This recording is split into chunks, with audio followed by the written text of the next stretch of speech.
हाजिर जवाब है तो आई डोंट थिंक किसी से सीख सकते हो, वो इनबिल्ट होता है। तो ये लीजिए आपका जवाब, हाजिर। ओके, जिस तरह का रिस्पांस फिल्म को मिल रहा है, जिस तरह से लोग पसंद कर रहे हैं प्रोमो को, गाने को, हर हर लिहाज से फिल्म को पसंद करा जा रहा है, ये कितना पॉजिटिव साइन है और कितना पॉजिटिव साइन है। और उसके अलावा कहीं नर्वसनेस होती है कि अगर फिल्म उस एक्सपेक्टेशन तक ना पहुंच पाई या ऑडियंस वहां तक ना खींच पाई, डू फेस? ये तो जब भी फिल्म को इतनी अप्रिसिएशन मिलती है सिर्फ एक ट्रेलर की वजह से, बहुत इट्स अ गुड फीलिंग, अच्छी फीलिंग है। बट हाँ, थोड़ी नर्वसनेस है क्योंकि हमें अगर वो सब to to entertain that large an audience, इतना भी कभी भी हम लोग जितना भी अपना प्रोडक्ट में मेहनत डालें, वो थोड़ी थोड़ी नर्वसनेस आई थिंक होनी बहुत ज़रूरी है कि from our heart we wish that we entertain everyone, but the nervousness is always there. Okay Zareen, आप मानती हैं क्या इस फिल्म के प्रोमो के बाद, ट्रेलर के बाद एक अलग मकाम पे ज़रीन खान को देखा जा रहा है? इंडस्ट्री की बात करें या क्रिटिक की बात करें या ऑडियंस की बात करें, मकाम तो मुझे नहीं पता, बट एक अलग लाइट में, एक अलग परसेप्शन से ज़रूर देखा जा रहा है, जिसके लिए मैं काफ़ी खुश हूँ क्योंकि लोगों का एक फिक्स्ड परसेप्शन था मेरे बारे में, और आई थिंक ये प्रोमोज के बाद वो चेंज हो गया है, जो मेरे लिए बहुत अच्छा है। कितना डिफरेंट होने वाला फिल्म की कहानी, अगर बात करें पार्ट 1 और पार्ट 2 को कंपेयर में, कितना डिफरेंट है कहानी? तो देखिए, तो पहले दोनों इंस्टॉलमेंट्स जो थे उनकी कहानी कम्प्लीटली डिफरेंट थी। खाली ये चीज़ कॉमन रखी गई थी कि वो पूरा बदले का जो उन लोग ने बेस रखा हुआ है वही है मूवी के अंदर। तो हेट स्टोरी 3 में भी जो रिवेंज है वो बेसिक जिस्ट है मूवी की, पर स्टोरी डेफिनेटली डिफरेंट है बाकी 2 इंस्टॉलमेंट से। इसके अंदर 4 लोग हैं, तो चारों कहीं ना कहीं एक दूसरे के साथ किसी ना किसी चीज़ के लिए रिवेंज ले रहे हैं, और that's how it is, like open love and hidden hate. किस तरह का रिवेंज है ये, मतलब कौन किसके साथ क्या रिवेंज रखा है, वो जानने के लिए आपको मूवी देखनी पड़ेगी, क्योंकि मूवी इसी के बारे में एग्जैक्टली 4 दिसंबर को आपको देखना पड़ेगा वो मूवी, वो जानने के लिए कि कौन किसके साथ रिवेंज ले रहा है और क्यों ले रहा है। तो शुरू में खबरें थी you are doing a cameo in the film, अब आपका एक गाना भी बढ़ाया गया है, क्या ये आपकी तरफ से था या इट जस्ट हैपेंड कि there is a need of it? Actually जब नरेशन दिया था मुझे विशाल ने, तभी उन्होंने कहा था कि जो मेरा कैरेक्टर है उसका एक ही गाना है, but it was not decided कि अगर वो लोग सेकंड सॉन्ग करने वाले थे कि नहीं। But I am fortunate enough कि उन्होंने सेकंड गाना भी शूट किया है। सो मुझे एक और गाना मिल गया परफॉर्म करने के लिए, और क्या। मतलब आप ये कहना चाह रही हैं कि गाने में ही परफॉर्म करके नजर आएंगी आप, या फिल्म का और बड़ा हिस्सा हैं आप? What I am trying to say is, are you doing a bigger part of the film, or you're just there for the film for 2 songs or 2 dialogues? I think I am not playing a character जिसका खाली रहने के लिए मतलब रखा हुआ है film के अंदर। I am not that show piece in the movie. तो जो कैरेक्टर है वो इम्पोर्टेंट है, और अगर इम्पोर्टेंट नहीं होता तो शायद पोस्टर में भी वो कैरेक्टर को ऐड नहीं करते थे। अच्छा, तीनों के किरदार की बात करें तो किस तरह का किरदार निभाने वाले हैं तीनों, एक एक करके? ज़रीन सबसे पहले आप बताइए। मैं सिया दीवान का कैरेक्टर प्ले कर रही हूँ, जो आदित्य दीवान की बीवी है, जो शर्मन जोशी प्ले कर रहे हैं। और मेरा कैरेक्टर ये है कि मैं अपने हस्बैंड से बहुत ज़्यादा प्यार करती हूँ और किसी भी हद तक जा सकती हूँ उसको प्रोटेक्ट करने के लिए। सो आई थिंक इससे ज़्यादा तो मैं नहीं बता सकती अभी आपको।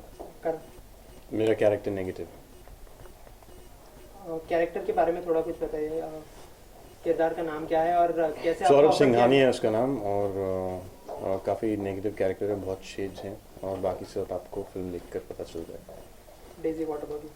मेरे कैरेक्टर का नाम काया शर्मा है, और बहुत स्ट्रॉन्ग हेडेड लड़की है ये, बिजनेस वूमन, अथारो बिजनेस वूमन, और वो अपने बिजनेस को प्रोटेक्ट करने के लिए वो कुछ भी कर सकती है। अच्छा, फिल्म के गाने की बात करें तो म्यूजिकली फिल्म काफ़ी हिट हो गई है, तो उसको कितना सक्सेस मानते हैं फिल्म के लिए? क्योंकि म्यूजिक से ही फिल्म का पता चल जाता है कि फिल्म कैसी होगी, तो उसको कितना सक्सेस मानते हैं फिल्म को लेकर? नहीं, आई थिंक ये ज़रूरी नहीं है कि जिस फिल्म के गाने अच्छे हो वो फिल्म भी अच्छी हो। लकीली हमारे गाने भी अच्छे कर रहे हैं और फिल्म को भी अच्छा रिस्पांस मिला है, क्योंकि ट्रेलर को लोगों ने बहुत पसंद किया है। सो आई वुड जस्ट से कि ये ज़रूरी नहीं होता कि सिर्फ गाने अच्छे होने से फिल्म अच्छी होती है, but we happy the series. Definitely वो हेल्प करता है, अगर गाने हिट होते तो थोड़ा जो अटेंशन है वो और ज़्यादा बढ़ जाता है मूवी की तरफ।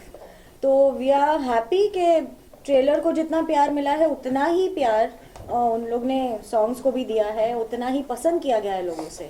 So it's like icing on the cake, it's just working.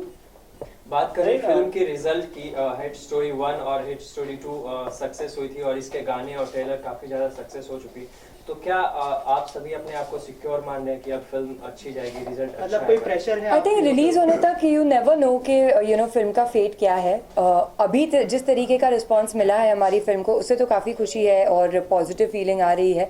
But we keeping a fingers cross for 4th of December और आई होप लोगों ने प्रोमोज और सॉन्ग्स को जितना प्यार दिया है हमारी फिल्म को भी उससे ज़्यादा प्यार दिया. जी जरीन, कहीं ना कहीं चैलेंज था आपके लिए कि इस तरह का किरदार निभा, क्योंकि इसके पहले आपने इस तरह का किरदार निभाया. ऑफ कोर्स चैलेंज तो था, दोनों तरीके से चैलेंज था, मेंटली एंड फिजिकली, क्योंकि ऐसा कुछ मैंने पहले नहीं किया है. तो अपने आप को मनाना, उस माइंडसेट में लाना, to do bold scenes and all.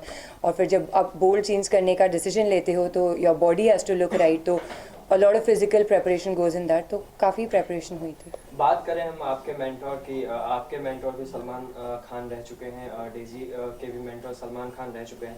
तो ये सारा रिएक्शन और ट्रेलर और सॉन्ग लॉन्च के बाद उनका क्या रिएक्शन था, उन्होंने आपको क्या कॉम्प्लीमेंट दिया, वो जानना चाहिए. Well, मैं सलमान से बहुत इंटिमिडेटेड हूँ, तो मैंने सलमान से ये 1-on-1 कॉन्वर्जेसन अभी तक नहीं की है कि उनको ट्रेलर कैसा लगा और हमारा काम कैसा लगा. बट हम उनके शो पे गए थे हमारी फिल्म प्रमोट करने के लिए और उन्होंने कहा था कि प्रोमो सबके सामने कहा था कि हमारा प्रोमो अच्छा है. तो आई थिंक बस मैं उसी से खुश हूँ. डेजी आपका जानना चाहिए. अब बिग बॉस में ही उन्होंने कह दिया कि उन्होंने ट्रेलर देखा और उनको अच्छा लगा है. He is happy the way we are going ahead with our careers. And I guess उन्होंने एक चीज़ और भी मेंशन की थी, क्योंकि मैंने बिग बॉस का एपिसोड देखा नहीं था तो मुझे नहीं पता कि क्या दिखाया गया है, क्या नहीं दिखाया गया. पर उन्होंने ये भी कहा था कि मैंने मेरी जो लड़कियां हैं वो इनको सौंपी है मूवी के लिए. तो आई गेस जितने भी लोग हैं जो अभी भी सोचते हैं कि अगर सलमान खान ने मुझे एडवाइस नहीं दी थी ये मूवी लेने के लिए, तो I guess you guys are wrong. And I don't know whether Bigg Boss में ये दिखाया गया था कि नहीं, बट ये उनके वर्ड्स थे. तो आपके करियर के लिए ये फिल्म कितनी इंपॉर्टेंस रखती है इन फ्यूचर, बिकॉज जिस तरह से लोग इसको पसंद कर रहे हैं, जिस तरह के गाने हिट हो रहे हैं, तो इसके बाद ये करियर के लिए क्या इंपॉर्टेंस रखती है फिल्म, आप तीनों की बात. सी एक हिट फिल्म ऑलवेज करियर के लिए बूस्ट ही होती है और आई थिंक ये हमारे लिए कोई अलग नहीं होगा. आई थिंक ये फिल्म अच्छी, अगर ये फिल्म ने अच्छा किया जो हम होप कर रहे करें, तो ये हमारे सबके लिए अच्छा होगा. Because we are not very old in this industry. हमने अभी शुरुआत की है, करण, डेजी, हम सब ने अभी शुरुआत की है. तो I think it will be a great boost for our career. Bollywood में जब भी दो हीरोइन एक साथ आती है तो उनके मतलब सेट पर से ऊंच नीच की खबरें आती है उनके स्वभाव को लेकर या ऐसा. तो आप दोनों की सेट पर बॉन्डिंग कैसी? ये फिल्म के अंदर मेरा और जरीन का कोई भी ट्रैक साथ में नहीं है. We don't come across each other in the movie at all. So there is no sense of, there is nothing like cat fights happening on the sets because we were never together on the sets. करण, आपको देख के लगा कि आपका किरदार कुछ इसी तरह का कि कम बोलना, ज्यादा सुनना लोगों को और हल्की सी स्माइल देना, यही है क्या आपका किरदार कुछ? जी. और बदला लेना? और नहीं, मेरा अभी तो मुझे किसी से बदला नहीं लेना है. लेकिन और क्या, एकदम शांत बैठे हैं, सिर्फ सुन रहे हैं? वो आप इट्स मैं रूड मानता हूँ उन लोगों को जो आउट ऑफ टर्न स्पीक करते हैं. और जब दो लेडीज़ मेरे साथ बैठ के बात कर रही हैं तो उस वक्त उन्हें सुनना बहुत ज़रूरी है. तो दैट इज़ वाई. चलते चलते व्यूअर्स से एक बार अपील. एक मिनट, इनको पूछ लेंगे कब से पूछना शुरू. Sorry If we talk about okay. आप पूछ लो. If we talk about your movie, it's about revenge. तो रियल लाइफ में कभी ऐसा कुछ रिवेंज हुआ लिया है या फिर कभी ऐसा सोचा है? सोचा तो बहुत बार है रिवेंज लेने का, but then thankfully I believe in karma और मुझे कुछ करने की ज़रूरत नहीं पड़ती. अगर किसी ने if somebody is hurt me और समथिंग लाइक दैट, वो मेरे आंखों के सामने उनके साथ जो होना है, God takes care of it. Okay, Karan आप? नहीं, मेरी लाइफ में ऐसा कभी कुछ नहीं हुआ कि मैं किसी से बदला लेना चाहूँ. There have been times that I have been wrong, but मैं बहुत फॉरगिविंग हूँ और मैं ये सब चीज़ें अपने दिल में नहीं रखता. And Daisy, what about you? In my case, I don't hold grudges against anybody. So if I'm hurt, अगर मुझे किसी ने किसी भी तरीके से तकलीफ पहुंचाई है तो मेरे लिए वो इंसान के मायने नहीं रखते. I don't acknowledge that person. That person does not exist for me. Okay, done. Thank you. एक बार व्यूअर्स से अपील तो भी कम ऑन व्यूवर से कुछ कहना चाहेंगे फिल्म हम कहना चाहते हैं कि हेट स्टोरी 3 4 दिसंबर थिएटर्स में आ रही है, please go and watch it. Thank you very much. Thank you. so much. Thank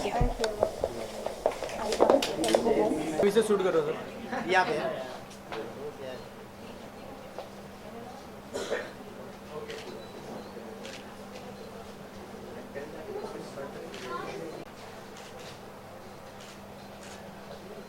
ma'am